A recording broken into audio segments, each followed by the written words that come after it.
नमस्कार दोस्तों, आप देख रहे हैं इन्फो वीडियोफिन। मध्य पूर्व में तनाव एक बार फिर खतरनाक स्तर पर पहुंच गया है। हाल ही में इजरायल ने अपने इतिहास का सबसे बड़ा हवाई हमला शुरू किया है। रिपोर्ट्स के अनुसार इस ऑपरेशन में लगभग 200 फाइटर जेट शामिल थे और करीब 500 सैन्य ठिकानों पर हमले किए गए। चलिए इस पूरी खबर को विस्तार से समझते हैं। इस ऑपरेशन को इजरायल डिफेंस फोर्सेज ने अंजाम दिया। लगभग 200 फाइटर जेट्स इस मिशन में शामिल थे। कई घंटे तक लगातार हवाई हमले किए गए। यह इजरायल के इतिहास का सबसे बड़ा एयर स्ट्राइक ऑपरेशन माना जा रहा है। इतने बड़े पैमाने पर एक साथ इतने फाइटर जेट्स का इस्तेमाल करना इस बात का संकेत है कि यह हमला बेहद योजनाबद्ध और रणनीतिक था। इस ऑपरेशन में इजरायल ने ईरान के लगभग 500 ठिकानों को निशाना बनाया। इनमें शामिल थे मिसाइल बेस, सैन्य ठिकाने, हथियार भंडार, सैन्य संचार केंद्र। इन हमलों का मुख्य उद्देश्य था ईरान की मिसाइल क्षमता को कमजोर करना। विशेषज्ञों का मानना है कि इन हमलों से ईरान के सैन्य नेटवर्क को बड़ा नुकसान पहुंच सकता है। इजरायल का कहना है कि यह हमला लक्ष्य के उद्देश्य से किया गया है। ईरान लगातार इजरायल के खिलाफ मिसाइल और ड्रोन हमलों की तैयारी कर रहा था, इसलिए इजरायल ने पहले हमला करके इन खतरों को खत्म करने की कोशिश की। आईडीएफ का बयान है कि यह ऑपरेशन संभावित हमलों को रोकने के लिए था, सैन्य खतरे को कम करने के लिए था, इजरायल की राष्ट्रीय सुरक्षा की रक्षा के लिए था।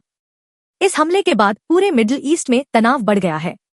मिडिल ईस्ट पहले से ही कई संघर्षों का केंद्र रहा है।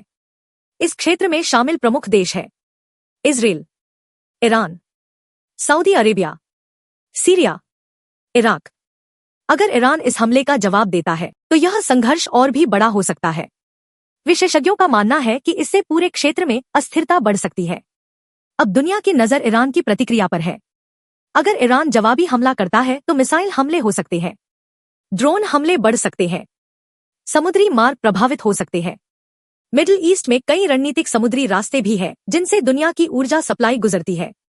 अगर इन रास्तों पर असर पड़ा तो पूरी दुनिया की अर्थव्यवस्था प्रभावित हो सकती है। इस संघर्ष का असर सिर्फ मिडिल ईस्ट तक सीमित नहीं रहेगा, इसके कई वैश्विक प्रभाव हो सकते हैं। तेल की कीमतें बढ़ सकती है, शेयर बाजार में गिरावट आ सकती है, अंतर्राष्ट्रीय व्यापार प्रभावित हो सकता है। अगर संघर्ष बढ़ता है तो सबसे पहले असर तेल बाजार पर पड़ेगा। मिडिल ईस्ट दुनिया के सबसे बड़े तेल उत्पादक क्षेत्रों में से एक है। अगर युद्ध बढ़ता है, तेल की सप्लाई प्रभावित हो सकती है, कच्चे तेल की कीमतें तेजी से बढ़ सकती है, पेट्रोल और डीजल महंगे हो सकते हैं। इसका असर दुनिया के लगभग हर देश पर पड़ेगा। इस संघर्ष में कई बड़े देश भी अप्रत्यक्ष रूप से शामिल हो सकते हैं। उदाहरण के लिए अमेरिका, यूरोपीय देश, रूस, चीन। अगर ये देश किसी एक पक्ष का समर्थन करते हैं तो यह संघर्ष और भी जटिल हो सकता है। इस समय दुनिया के सामने दो संभावनाएं हैं: संघर्ष सीमित रहे, संघर्ष बढ़ जाए। अगर जवाबी हमले शुरू होते हैं तो यह एक बड़े क्षेत्रीय युद्ध में बदल सकता है। ऐसी स्थिति में वैश्विक अर्थव्यवस्था प्रभावित होगी, ऊर्जा संकट पैदा हो सकता है, अंतर्राष्ट्रीय राजनीति में बड़ा बदलाव आ सकता है। इजरायल द्वारा किया गया यह हवाई हमला उसके इतिहास के सबसे बड़े सैन्य अभियानों में से एक माना जा रहा है। अगर आपको यह वीडियो पसंद आई हो तो लाइक करें, चैनल इन्फो वीडियोफिन को सब्सक्राइब करें